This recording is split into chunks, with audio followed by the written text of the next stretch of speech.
दोस्तों नमस्कार, मैं एसकेपी ट्रिपल एस पॉइंट में आपका स्वागत करता हूं और आज मैं लेकर आया हूं पूर्ण घन और घनमूल पर आधारित महत्वपूर्ण प्रश्न जो एक दिवसीय परीक्षाओं में पूछे गए हैं और यह वीडियो का पार्ट 3 है।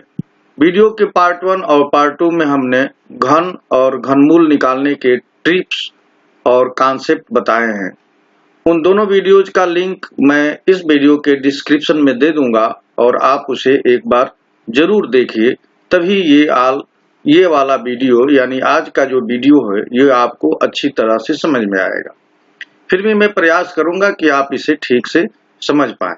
तो आइए हम लोग इसमें कुल मैंने 12 क्वेश्चंस लिए हैं और बारी बारी से सारे क्वेश्चन सॉल्व करते हैं। क्वेश्चन के साथ साथ आप इसके ट्रिक्स और शॉर्टकट को भी समझ पाएंगे। तो बिना देर किए अब हम लोग शुरू करेंगे क्वेश्चन नंबर 1। क्वेश्चन नंबर 1 में दिया है कि 2,87,496 का घनमूल बताइए, यानी क्यूब रूट ऑफ 2,87,496। इसमें आपको करना क्या है कि जो ये इकाई के स्थान पर अंक है ये वही अंक होगा। चूंकि ये 6 है तो इसके घनमूल में भी, इस संख्या के घनमूल में भी इकाई का अंक 6 ही आएगा। अब ये कुल 6 अंक की संख्या है, इसका अर्थ ये है कि ये 2 अंकों की संख्या का घन है तो इसका घनमूल 2 अंकों में ही होगा। तो इकाई का अंक पता चल गया। अब दहाई का अंक हम लोगों को पता करना है। तो दहाई का अंक पता करने के लिए ये 3 अंक को हम लोग छोड़ करके ये जो शेष 3 अंक हैं इन पर अपनी कंसंट्रेशन बनाते हैं। अब ये देखते हैं कि ये 287 किस संख्या के घन के करीब है। तो देखिए 6 का घन होता है 216 और 7 का घन होता है 343। तो 7 का घन तो बड़ा हो जाएगा। इसका मतलब कि 6 के घन के आसपास यानी 216 और 287 ही इस रेंज में आएंगे। तो इसके दहाई के अंक पर 6 आ गया, यानी इस संख्या का घनमूल हो गया 66, जो कि ऑप्शन 4 है। तो इस पूरे संख्या के घनमूल निकालने में 2 बातें क्लियर की गई कि 0, 1, 4, 5, 6 और 9 अगर ये किसी संख्या के घन में इकाई के अंक पर आए हैं तो उनके घनमूल में भी यही अंक इकाई के स्थान पर आएंगे, 0, 1, 4, 5, 6, 9। तो यहाँ पर देखिए ये संख्या घन है, इसका घनमूल निकालना है। तो इसके इकाई के स्थान पर 6 है तो घनमूल में भी इकाई के स्थान पर 6 आएगा। बचा दहाई का अंक पता करना। दहाई के अंक पता करने के लिए दाहिने से 3 अंक को छोड़कर शेष बचे अंकों को ये देखते हैं कि वो किस संख्या के घन के आसपास है। तो हमको 6 एक ऐसी संख्या मिली जिसके घन के आसपास 287 है, इसलिए दहाई का अंक 6 हो गया और हम लोगों ने 66 निकाल लिया। आइए अब क्वेश्चन नंबर 2 की बात करते हैं। क्वेश्चन नंबर 2 में पूछा जा रहा है कि 27 दशमलव स्थानों वाले घनमूल में दशमलव स्थानों की संख्या क्या है। देखिए इसमें आपको बताना क्या है। जैसे मान लीजिए कि दशमलव ये 2 है, जब इसका घन करेंगे तो 2 का घन होता है 8, लेकिन ये दशमलव के 2 गुणे दशमलव 2 गुणे दशमलव 2 यानी दशमलव 2 का 3 बार गुणा होगा। तो दशमलव के बाद 1 अंक है, दशमलव के बाद 1 अंक, तो ये सारे अंक जुड़ जाएंगे। तो इसके घन में 3 अंक के बाद यानी दाहिने से 3 अंक के बाद दशमलव लगेगा तो इसका घन हो जाएगा 0.008। तो अगर किसी संख्या में 27 दशमलव के अंक हैं तो उसके घनमूल में यानी उसका जो घनमूल होगा वो कितना संख्या रही होगी। तो दशमलव यहाँ पर जो अंक मिले हैं दशमलव के बाद ये 27 तक अंक गए हैं। तो जब इसका घनमूल निकालेंगे तो दशमलव के 9 स्थान तक, ये दशमलव के 9वें स्थान तक घनमूल होंगे कि दशमलव के 9 यानी 9 अंक, दशमलव के 9 अंक प्लस दशमलव के 9 अंक प्लस दशमलव के 9 अंक, 3 बार इसे जोड़ेंगे, क्योंकि दशमलव के 9 अंक वाली संख्या का 3 बार गुणा होगा तो दशमलव के 27 अंक वाली संख्या मालूम होगी। तो इसके घनमूल में दशमलव के बाद जो अंकों की संख्या होगी वो 9 होगी। आइए अब हम लोग क्वेश्चन नंबर 3 की बात करते हैं। क्वेश्चन नंबर 3 बहुत ही आसान क्वेश्चन है, जबकि ये 2017 एसएससी मल्टी एमटीएस के क्वेश्चंस में आया है। 2 अंकों की सबसे छोटी पूर्ण घन संख्या क्या है? 2 अंकों की सबसे छोटी पूर्ण घन संख्या, देखिए 2 का क्यूब होता है 8 और 3 का क्यूब हुआ 27, 4 का क्यूब हुआ 64, 5 का क्यूब हुआ 125। तो 3 अंक की सबसे छोटी संख्या है। यहाँ 2 अंकों की सबसे छोटी पूर्ण घन संख्या पूछ रहा है, तो 2 अंकों की सबसे बड़ी पूर्ण घन संख्या 64 है और 2 अंकों की सबसे छोटी पूर्ण घन संख्या 27 है। तो इसका आंसर हो जाएगा 27, क्योंकि हमें यही देखना है कि सबसे छोटी पूछ रहा है। 2 अंकों की सबसे बड़ी घन संख्या पूछता तो 64 होता और छोटी पूछ रहा है तो इसका आंसर 27 होगा। आप यहां से देख भी सकते हैं। आइए क्वेश्चन नंबर 4 की बात करते हैं। क्वेश्चन नंबर 4 में दिया है कि n के किस मान के लिए 3, 4n एक पूर्ण घन होगा, जहां 3, 4n 3 अंकों की संख्या है। 3, 4 और यहाँ n की जगह पर वो कौन सा अंक रखेंगे कि जो संख्या मिले वो पूर्ण घन हो। तो हमको मालूम है कि n की जगह पर 3 रखने पर काम बनेगा, क्योंकि ये जो है 7 का घन है। 7 का जब आप घन करेंगे तो 343 मिलता है। तो ये पता चल गया कि n की जगह पर 3 रखने पर ही पूर्ण घन संख्या मिलेगी। तो इसका आंसर बहुत आसान था और आप इसे समझ भी पाए। आइए अब हम लोग क्वेश्चन नंबर 5 की बात करते हैं। क्वेश्चन नंबर 5 में है कि 105 का घन क्या है। तो इसके लिए आपको ये वाला फार्मूला एक बार देखना होगा। a प्लस बी का घन कैसे निकालते हैं? तो a का घन plus 3ab, a plus b और b का घन होता है। तो यहाँ पर हमको 105 का घन निकालना है। इसका अर्थ ये है कि हमको 100 प्लस 5 इसका घन निकालना होगा। तो ये 100 का घन हो जाएगा प्लस 3 देखिए इंटू ab यानी 100 इंटू 5 और ये 105 भी होगा, 105 ये जुड़ जाएगा प्लस 5 का घन यानी 125। तो अब मैं यहाँ पर आपको जोड़कर दिखा रहा हूं। देखिए 100 का घन करेंगे, इसका मतलब कि 6 0 बनाएंगे और यहाँ पर देखिए ये जो पूरा पोर्शन है, देखिए ये 3 5 15 1500 हो जाएगा। 1500 गुणा 105 में होगा तो 15 5 75, ये पूरा 75 हो जाएगा और 15 एकम 15। इसमें डबल जीरो है तो ये डबल जीरो, फिर ये 75 और 15, तो ये पूरा लिखेंगे और 5 का घन लिखेंगे 125। अब ये पूरा जोड़ देंगे। ये जो चीज यहाँ लिखी है उसी को जोड़ा जा रहा है। तो ये 5 हो गया, 2 5 1 6 7 5 1 1, यानी ये इसका आंसर होगा और ये आंसर ऑप्शन नंबर 1 में है 115 76 25। तो ऑप्शन नंबर 1 इसका आंसर सही है। आइए अब हम लोग क्वेश्चन नंबर 6 की बात करते हैं। क्वेश्चन नंबर 6 में दिया है कि 2 संख्याओं के घनों का योग 793 है, संख्याओं का योग 13 है, तो दोनों संख्याओं का अंतर बताइए। देखिए ये 793 होने का अर्थ ये है कि आप 9 का घन की बात करेंगे तो 9 का घन होता है 729। और दो संख्याओं का घन का योग है। तो 729 में 4 का घन अगर जोड़ दें यानी 64 जोड़ दें तो 9 4 13, 6 2 8 1 9 और 7 793 आ गया। इसका मतलब कि यही दो संख्या है 9 और 4, इनका योग 13 हो रहा है और इनका घन का योग 793 हो रहा है। तो इनका अंतर पूछा है तो 9 का और 4 का अंतर आ गया 5। तो आंसर हो गया ऑप्शन नंबर 3 यानी 5।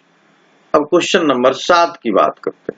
क्वेश्चन नंबर 7 में दिया है कि यदि p बराबर 999 हो तो क्यूब रूट p ब्रैकेट में p square plus 3p plus 3 और ब्रैकेट बंद प्लस 1 का मान क्या होगा।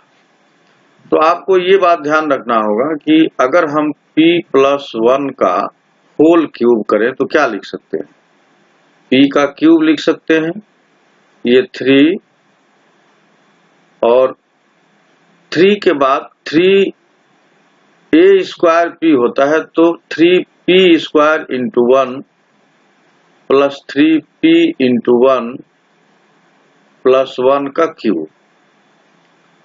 तो ये हो गया p cube plus 3p square plus 3p plus 1 और ये p प्लस 1 का होल क्यूब आ गया। तो ये ब्रैकेट के अंदर देखिए ये जो चीज दिया है क्यूब रूट ऑफ 3, इसी को समझना है। तो इस p का हम अंदर गुणा करेंगे तो ये p क्यूब हो गया, ये 3p स्क्वायर हो गया प्लस 3p हो गया और प्लस 1 आ गया और यही चीज आप यहाँ पर देख रहे हैं। इसका अर्थ ये हुआ कि क्यूब रूट और ये अंदर आ गया p प्लस 1 का होल क्यूब। जब होल क्यूब है और क्यूब ही रूट है तो ये आ जाएगा p प्लस 1 और यहाँ पर p की वैल्यू 999 और इसमें 1 जोड़ देंगे तो ये आ जाएगा 1000। तो इसका आंसर आ गया 1000। तो यही बात समझनी थी, p प्लस 1 का होल क्यूब अंदर दिया हुआ था।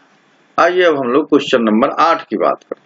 क्वेश्चन नंबर 8 में क्यूब रूट 4 सही 12/125 दिया है। तो अब हम लोग क्या करेंगे, क्यूब रूट 125 का 4 गुना करेंगे तो 500 होगा और उसमें 12 जोड़ देंगे तो ये 512 हो गया, 512/125। अब ये 512 किसका घन है, तो 8 का जब आप घन करेंगे तो ये आता है 512।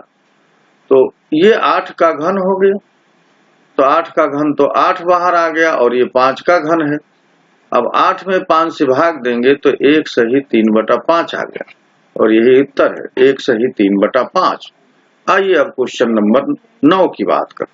क्वेश्चन नंबर 9 में दिया है कि 1323 को किस छोटी से छोटी संख्या से गुणा किया जाए कि ये पूर्ण घन बन जाए।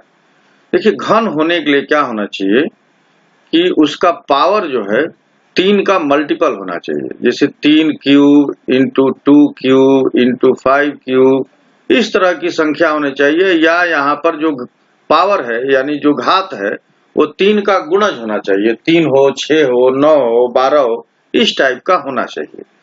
तो हम लोगों को यही चीज पता करनी है। तो इसके लिए क्या करेंगे कि 1323 का हम लोग फैक्टर कर लेंगे। तो देखिए 9 से कटता है तो 9 गुणे 9 एकम 9 और 9 से काटेंगे तो ये 4 42 हो जाएगा, 9 चौके 36, 9 एकम 9, 9 चौके 36, 9 साते 63। तो ये हो गया। 9 को आप 3 के पावर 2 लिख सकते हैं और ये भी 7 से कट जाएगा तो 7 दूनी 14, 7 एकम 7। तो देखिए यहाँ भी 3 मिलेगा तो 3 के पावर 3 इंटू यहाँ से एक 7 भी मिलेगा, 7 स्क्वायर। अब आप खुद देखिए इसे जब अगर क्यूब बनना है तो इसका मतलब ये हुआ कि एक और 7 रहता तो काम बन जाता। तो एक और 7 से यहाँ गुणा हो जाएगा यानी 1323 गुणे 7 कर देंगे तो ये एक पूर्ण घर संख्या बन जाएगी। तो सबसे छोटी संख्या 7 मिली जिसमें गुणा करने पर ये परफेक्ट क्यूब मिलेगा। आइए अब क्वेश्चन नंबर 10 की बात करें। क्वेश्चन नंबर 10 में दिया है कि उस न्यूनतम संख्या जिससे 1440 को गुणा करने पर एक पूर्ण घन प्राप्त हो के अंकों का योग क्या होगा। तो यहाँ भी वही करना है। 1440 को हम लोग लिख सकते हैं 12 गुणे 12 गुणे 2 गुणे 5, यानी 10 को 2 गुणे 5 लिख दिए। अब 12 को लिख सकते हैं 2 के पावर 2 गुणे 3, 2 के पावर 2 गुणे 3 गुणे 2 गुणे 5। अब देखिए यहाँ 2 का कितना पावर है, 2 का पावर 2, 2 का पावर 2 4 हुआ और एक यहाँ है, तो 2 के पावर 5 और 3 एक यहाँ है और एक यहाँ है, 3 के पावर 2 और 5 अकेले है। तो अब घन इसे बनने के लिए, परफेक्ट घन बनने के लिए क्या होगा? परफेक्ट घन होने के लिए यहाँ पर देखिए 2 के पावर 5 एक और 2 जोड़ना पड़ेगा, तो एक और 2 हमको जोड़ना पड़ेगा, तब ये 6 हो जाएगा। और यहाँ पर देखिए ये 3 स्क्वायर है, तो हमको एक और 3 की जरूरत रहेगी, तब जाके घन बनेगा, तो एक और 3 से गुणा कर दिए। और यहाँ पर देखिए ये 5 है और ये अकेले 5 है, तो हमको 2 5 चाहिए, यानी 5 के पावर 2 चाहिए। तो देखिए 2, 3 और 5 के पावर 2 इतनी संख्या से गुणा करना होगा। तो 2 3 6 ये 25 है, तो ये 150 हो गया, 25 6 के 150। इसके अंकों को जोड़ना है, तो इसके अंकों का योग आ गया 6, तो अंकों का योग 6 आ गया और यही पूछा था। इसमें क्या पूछा था कि एक परफेक्ट घन बनाया जाए, तो परफेक्ट घन बनाने के लिए इसमें 150 से गुणा करना पड़ेगा और 150 से गुणा करना पड़ेगा, तो ये परफेक्ट क्यूब हो जाएगा। तो 150 में कितने अंकों का योग निकाल लिया गया है, 1 धन 5 धन 0, तो ये आ गया 6 और 6 इसका आंसर है। आइए क्वेश्चन नंबर 11 की बात करते हैं। क्वेश्चन नंबर 11 में देखिए दिया है कि एक ब्रैकेट है और रूट बनाकर 4 क्यूब प्लस 15 का स्क्वायर का होल क्यूब दिया है। तो ये बहुत बड़ी बात नहीं है। देखिए ये आप 4 का क्यूब करेंगे तो ये 64 है और 15 का स्क्वायर करेंगे तो ये 225 आएगा और ये होल का क्यूब है, तो 64 और 25 जोड़ेंगे तो ये 289 आ जाएगा और ये होल का क्यूब है। जब इसे ब्रैकेट रूट से बाहर करेंगे तो ये 17 का क्यूब आ गया एक्चुअली। तो 17 का क्यूब आपको याद है तो 49 13 होता है और इसका आंसर आ गया, अदरवाइज आपको निकालना पड़ेगा। और 17 का क्यूब निकालना है तो इसके लिए हमको वीडियो के पार्ट 1 में आपको जाना पड़ेगा, उसको देखेंगे तो ये बिल्कुल आसानी से निकल जाएगा। इसके लिए क्या करना होगा, ये 1 लिखते हैं, यहाँ पर 7 लिखते हैं, ये 49 लिखते हैं और 7 का क्यूब यानी 343। ये जो मिडिल 2 टर्म है इनका डबल कर देते हैं तो ये 14, ये 98 और इसे पूरा जोड़ देते हैं तो ये 3 यहाँ पर आ जाता है और ये जो पोर्शन है इसको एक साथ जोड़ा जाता है। तो जोड़ करके एक अंक में ये संख्या लिखनी है तो यहाँ पर आ जाता है, देखिए 4 वाला पहले 9 8 17 4 21 2 हासिल हो गया, 9 4 13 और 13 3 16 2 18 18 यहाँ से अभी बचा है तो ये 21 है और 21 और 18 आप जोड़ेंगे तो ये आ जाएगा 39, 39 के 9 और 3 बचेगा और 3 1 4, तो 49 13 जो है इसका आंसर आ गया और इस तरह से भी हम लोग निकाल लिए। आइए अब इस वीडियो का लास्ट क्वेश्चन हम लोग करते हैं, क्वेश्चन नंबर 12। क्वेश्चन नंबर 12 में दिया है कि ये एक बड़ी संख्या है 2,43,000 को किस लघुत्तम संख्या से विभाजित किया जाए कि भजनफल एक पूर्ण घन संख्या हो जाए। देखिए अगर आप 3 से विभाजित करेंगे तो 3 8 24 3 एकम 3 ये 81,000 हो जाएगा। 81,000 किसी संख्या का घन नहीं है। 27 से गुणा करेंगे तो ये घन वाली संख्या नहीं मिलेगी। केवल 9 से जब आप इसे भाग देंगे तो ये हो जाएगा, देखिए 9 दूना 18 और 24 में से 18 निकलेगा 6 और 9 7 63, ये हो जाएगा 27,000 और 27,000 का जब आप क्यूब रूट निकालेंगे तो आपको ये मिलेगा 30 का ही घन है 27,000। तो ये एक परफेक्ट घन संख्या मिल गई। तो आपको किससे भाग देना होगा, यानी 9 से भाग देना होगा। तो फ्रेंड्स, ये कुछ क्वेश्चन थे जो घन और घनमूल पर आधारित थे। तो इसको हमने ट्रिक्स और कॉन्सेप्ट दोनों से आपको बताया। मैं चाहूंगा कि वीडियो के पार्ट 1 और पार्ट 2 जरूर देखें, उसके बाद इस वीडियो को देखें तो आपको ज्यादा फायदा होगा। तो अगर आपने मेरा चैनल सब्सक्राइब नहीं किया है तो प्लीज कर लीजिए और बेल आइकन भी टच करना न भूलिए, ताकि जब भी कोई वीडियो अपलोड हो तो आप तक पहुंच सके। वीडियो देखने के लिए आप सभी को बहुत बहुत धन्यवाद। नमस्कार।